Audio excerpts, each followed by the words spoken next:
Olá, pessoal! Nós estamos de volta para falarmos mais um pouquinho a respeito de atualidades do mercado financeiro e na nossa aula de hoje nós queremos falar lá especificamente sobre a queda da inflação que o Brasil viveu entre os anos de 2015 e o ano de 2017.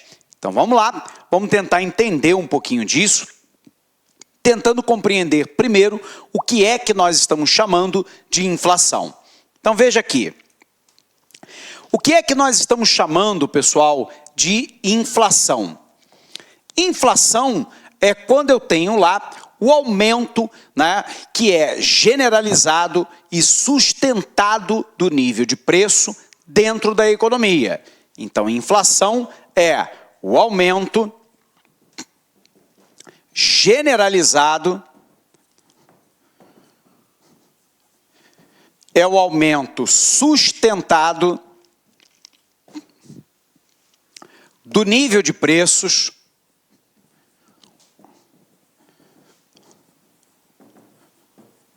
na economia. Observe que quando eu tenho, o fenômeno da inflação, a inflação tende a desorganizar todo o ambiente econômico. E a pergunta é, por quê? Porque quando eu tenho a majoração, o aumento sustentado ao longo do nível de tempo, do nível de preço da economia, isso provoca imediatamente como consequências,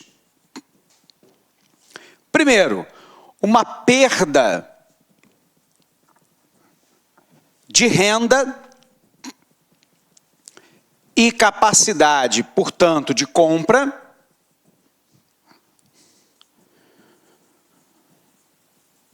dos trabalhadores. Observe que os trabalhadores, normalmente, são o grupo que mais sofrem quando eu tenho um quadro inflacionário. Porque é óbvio que o aumento de salário, muitas vezes, não ocorre com a intensidade e não ocorre com a velocidade do aumento do nível de preço. Portanto, quando há um quadro inflacionário, o trabalhador perde renda e, ao perder renda, ele perde a capacidade de compra. Bom, mas a grande questão é que quando eu tenho uma inflação, eu desorganizo o sistema de preço relativo. Então, aqui há uma desorganização dos preços relativos. O que são preços relativos, professor? É a comparação de um preço com outro. Então, qual é o grande problema? É que dentro de um quadro inflacionário, a gente começa a perder a medida de comparação de um preço de um produto com o preço de outro produto. E a gente não tem mais uma noção muito clara se aquele produto está caro ou se aquele produto está barato. Observe que quando a estrutura de preço relativa ela é prejudicada, os agentes econômicos têm dificuldade em colocar um preço adequado para o mercado. Muitas vezes as empresas colocam um preço muito acima daquilo que é a realidade do mercado em dado momento. E com isso eu tenho queda na demanda agregada. Então nós temos um problema que é a desorganização dos preços relativos. Mas nós temos um outro problema, que é a pressão sobre os custos das empresas. Se a empresa, todo dia, ela está sofrendo uma majoração nos seus insumos, na matéria-prima que ela utiliza para a produção de bens e serviços, automaticamente isso pode sinalizar uma redução da sua lucratividade ou até uma eliminação provocada pelo aumento de custos. Então, o que eu tenho?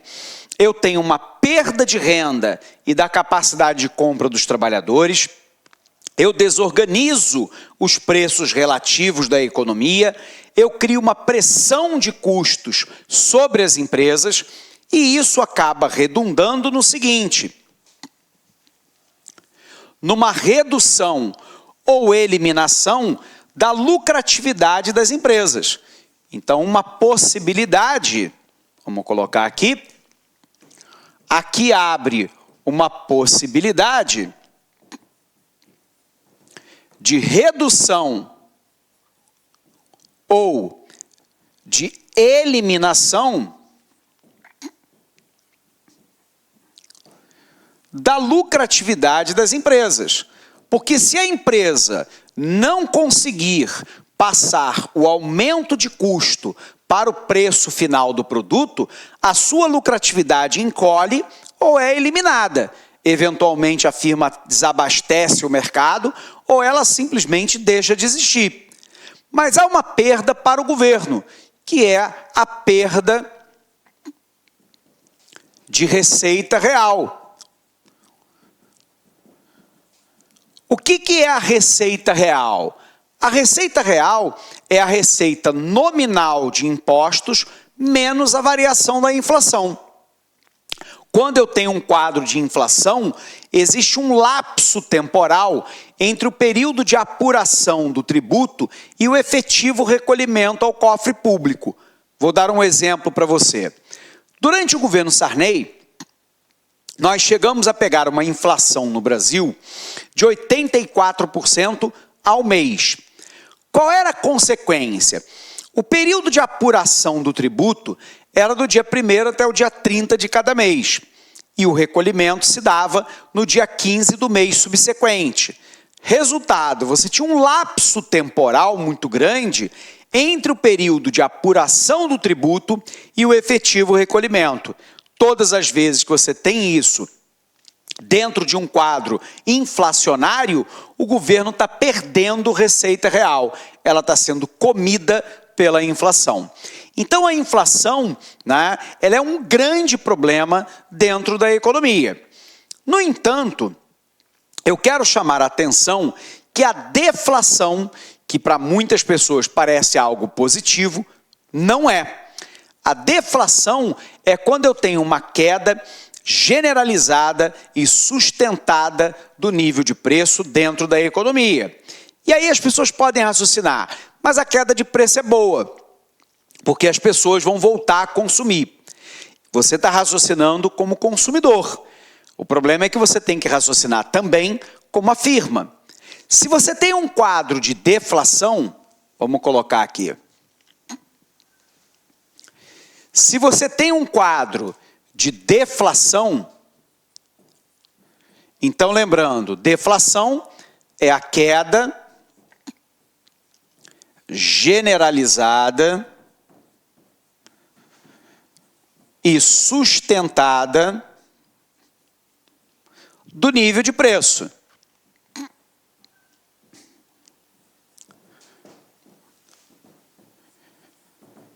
Se você tem uma queda generalizada e sustentada do nível de preço, isso aqui pode começar a comprimir a margem de lucratividade das empresas.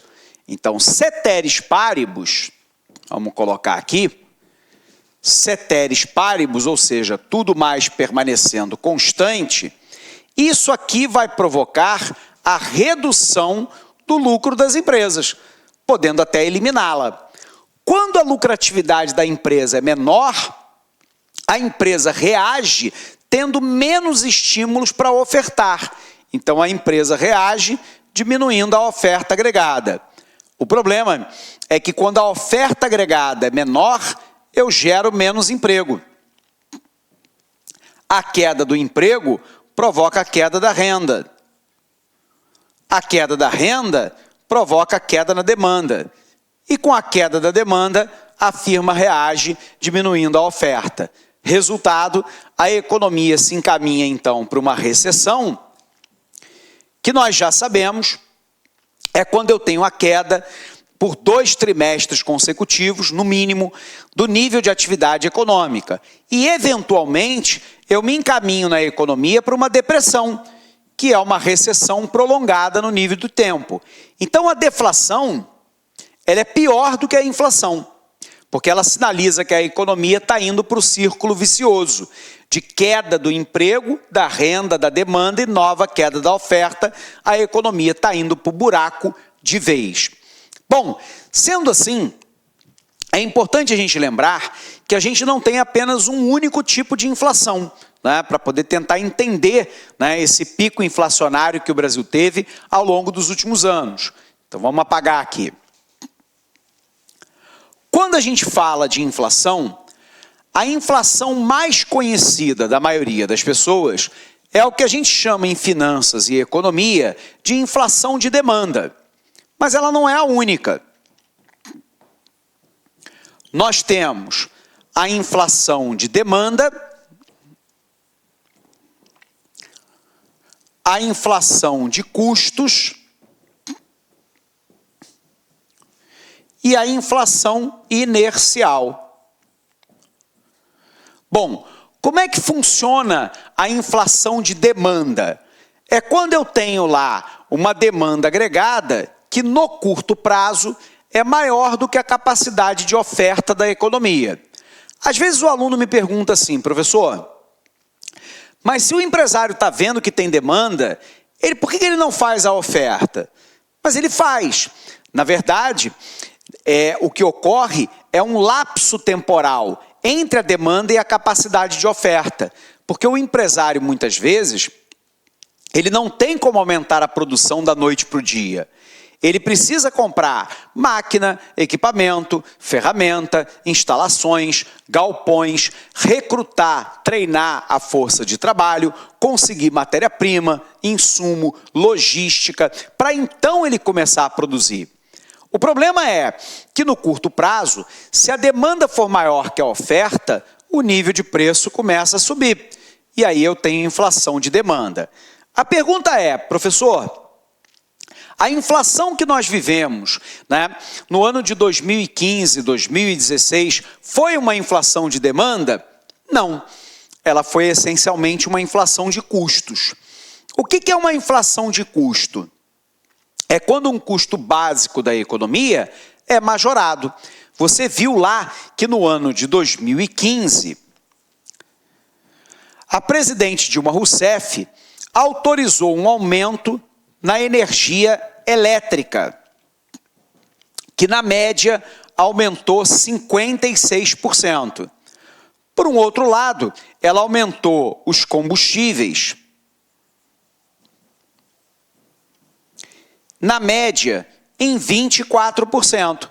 Quando eu tenho dois custos básicos da economia que são majorados, ao menos parte desse aumento vai virar custo para o produtor e ele transfere isso para o preço de bens e serviços. Resultado, né? Você tem uma inflação que não está ligada ao crescimento da demanda, mas que está ligada ao aumento de custos.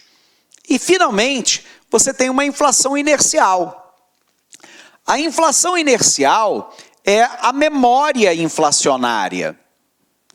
Nós chamamos de memória do momento T, contaminando o momento T mais 1.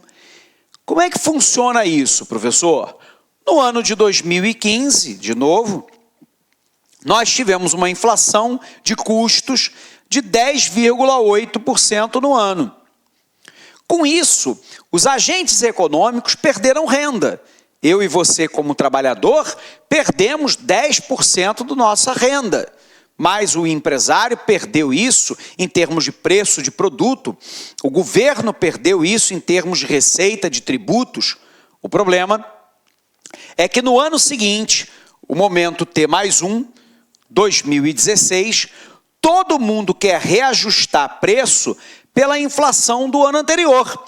Então, os trabalhadores querem reajustar os salários, o dono do seu apartamento quer reajustar o aluguel, o governo quer reajustar o tributo, o empresário quer reajustar o preço.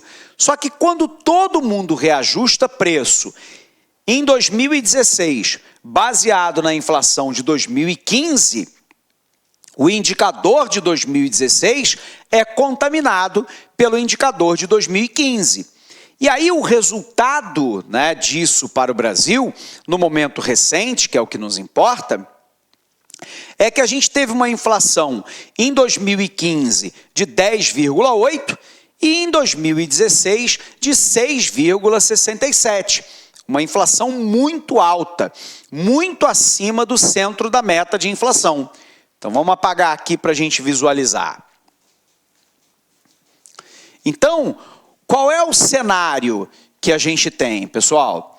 O cenário que a gente tem, em tópicos de atualidades, é que no ano de 2015, a gente teve lá uma inflação de 10,8% no ano. No ano de 2016, essa inflação foi de 6,67% no ano, né? O que leva o Brasil a um patamar muito acima do centro da meta de inflação, que era de 4,5%. Lembrando que o Conselho Monetário Nacional definiu, né, para os anos aí de 2015, 2016, 2017, 2018, o centro da meta de inflação de 4,5%. Para poder controlar essa inflação muito alta, o governo reage. Então, a reação do governo foi basicamente com uma política monetária contracionista. E aí a gente precisa lembrar algo que a gente viu lá no início do nosso curso, o que vem a ser a política monetária contracionista e quais as suas consequências. Então vamos lá, vamos apagar aqui para a gente poder visualizar. A forma com a qual o governo reagiu a esse aumento da inflação foi com aquilo que nós caracterizamos no início do nosso curso como política monetária contracionista. A gente sabe que a política monetária, ela goza de 3 instrumentos. Vamos lembrar. Primeiro instrumento, taxa de redesconto. O que é o redesconto, né?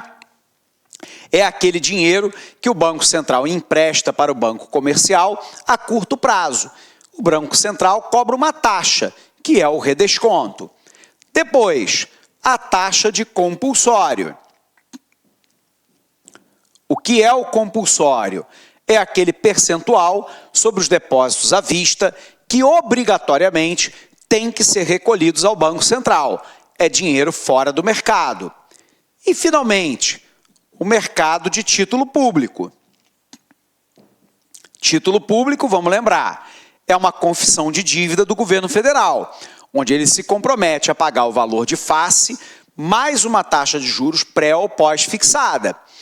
O grande indicador para o título público é a taxa básica de juros,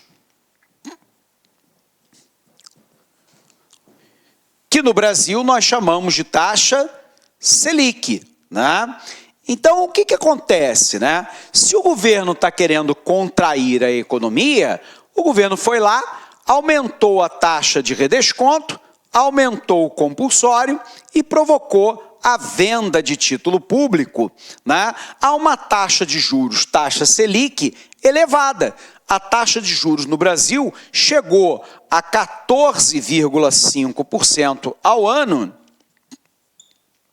em 2015. Qual é o resultado disso aqui, né? Quando eu contraio a economia, né, há uma tendência muito clara de queda pronunciada da demanda agregada. Então, se você faz isso aqui, você diminui a liquidez do mercado. Quando diminui a liquidez, a consequência é a queda na demanda agregada. O empresário reage, verificando que não há demanda, diminuindo a oferta. A diminuição da oferta provoca queda no emprego. A queda no emprego provoca queda na renda. E a queda da renda provoca nova queda na demanda. Como a demanda sempre se comporta de maneira mais dinâmica que a oferta, né, você teve aqui como resultado uma demanda agregada menor que a oferta agregada. Se a demanda é menor que a oferta, o nível de preço cai e você controla a inflação. Resultado, a inflação de 2017 fechou em mais ou menos 3% no ano. É uma queda muito pronunciada de uma inflação de 10,8% em 2015, 6,67% em 2016 e 3% ao ano em 2017. Mas observe que a queda da inflação, ela não tem que ser comemorada, né? Pelo menos não pelos motivos que a maioria das pessoas colocam. Óbvio que a queda da inflação, ela traz algo positivo, né? Ela permite, em tese, que o imposto inflacionário sobre a renda da classe trabalhadora seja menor. A perda da classe trabalhadora é menor. Você recompõe o preço relativo na economia. Em tese, você pressiona menos ou não pressiona o custo das empresas. E a perda de receita real por parte do governo também é menor. Porém, observe, né? Se eu estou assistindo a uma queda muito pronunciada na demanda agregada, é preciso lembrar que a demanda agregada é aquela que determina o nível do produto. Então, a consequência negativa disso aqui é uma queda muito pronunciada no PIB e um aumento significativo da taxa de desemprego. Então, lembrando, né? O PIB em 2015, né, ele foi negativo de 3,8%, 2016 um PIB negativo de 3,68%, 2017 um PIB positivo de 1%, que é pífio diante do crescimento mundial, né? Embora, obviamente, seja muito melhor do que uma situação negativa. Então, por que eu tenho dito para os meus alunos que não há nada que comemorar, né? Porque a consequência dessa política monetária contracionista que controla a inflação é você provocar o desabamento da demanda agregada, provocando queda pronunciada do produto e o aumento do desemprego. O Brasil hoje, né, nós estamos em 2018, tem uma taxa de desemprego de 12,5% da população economicamente ativa. É um desemprego muito alto. Nós estamos falando aí de mais ou menos 13 milhões de brasileiros, né, que hoje se encontram desempregados, né? Então é uma situação muito ruim, né, para a economia como um todo, e o Brasil vai demorar muito tempo para se recompor como consequência disso aqui. É óbvio, pessoal, que a inflação tem que ser controlada. Mas o problema é que muitas vezes as autoridades não dizem para a sociedade qual é o preço que a sociedade vai pagar por isso. Porque a taxa de sacrifício é muito alta. 13 milhões de desempregados. Então isso é um contingente muito grande de brasileiros, né, desempregados no momento atual, né, o que demonstra de maneira muito clara que a política tem um aspecto positivo, que é o controle inflacionário, mas o aspecto negativo é a queda da atividade econômica e o desemprego. E para quem está desempregado, o desespero é total, né, porque o desemprego, ele na verdade, ele tem um impacto pelo menos triplo, né? Primeiro é o impacto pessoal, psicológico, né? No sentido da pessoa não poder mais se sustentar, ter dificuldades de manter o padrão de vida, muitas vezes relacionados a crises de depressão e de ansiedade, né? É uma situação de sofrimento pessoal para o trabalhador muito forte. Segundo, tem uma consequência econômica. O desemprego comprime a renda da classe trabalhadora, e aí a demanda agregada cai ou não consegue se recuperar. Mas há uma outra consequência, que é a arrecadação para o governo. Porque se a atividade econômica está em queda, a receita do governo também está. O nível de investimento da economia não aumenta, porque os empresários não vislumbram a possibilidade de lucro no futuro. Lembrando que investimento em economia significa formação bruta de capital. Portanto, a compra de máquina, equipamento, ferramenta, instalações para ampliar ou modernizar a área produtiva. Essa história que muitas vezes as pessoas contam, de que o nível de confiança está subindo, o Paul Krugman, que é um dos ganhadores do Nobel de Economia, diz que no mundo contemporâneo, né, criou-se a ideia da fada da confiança. Ou seja, os governos querem vender a ideia que no dia que a confiança no futuro for melhor, as pessoas, as empresas vão voltar a investir. E aí Krugman, né, diz que isso é uma fada da confiança. É óbvio que a confiança no futuro do país é um elemento importante para que o empresário tome a decisão de fazer o investimento. Porém, o elemento determinante para o investimento é se ele vê a possibilidade de ter demanda e lucro. Demanda e lucro são os dois elementos chaves. E se a economia está com a demanda em queda ou que não consegue decolar e ele não vê possibilidade então de lucro, já que a demanda não reage, ele não investe. Não tem essa história, né, de confiança. A confiança ela auxilia, ela é uma condição necessária, mas não é suficiente. O que é suficiente é crescimento de demanda. E, portanto, o Brasil, nos últimos anos, tem patinado porque a demanda não sai do lugar. Então, vamos olhar isso aqui, vamos apagar aqui para a gente poder visualizar o que nós estamos falando. Perdão. Então, o que nós temos, pessoal? Nós temos aqui a queda da inflação, né?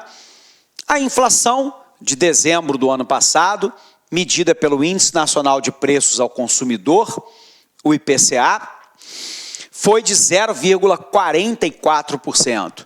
Isso significa que o acumulado de 2017, o índice de inflação fechou em 2,95%, portanto, abaixo do piso da meta do Banco Central, que era de 3%, e a menor taxa desde 1998, que foi de 1,65%. Em 2016, a inflação havia fechado em 6,29%. 3 fatores podem explicar essa queda. Primeiro, uma safra agrícola recorde de 2016 para 2017, que aumentou a oferta de alimentos, provocando a queda dos preços nesse segmento. Segundo, os preços industriais, que aumentaram apenas 1,04%. Já os preços dos serviços, que rondavam na casa de 8% de inflação ao ano desde 2012 a 2015, tiveram uma alta de 4,52% em 2017. E a política monetária altamente contracionista. O resultado é esse aqui.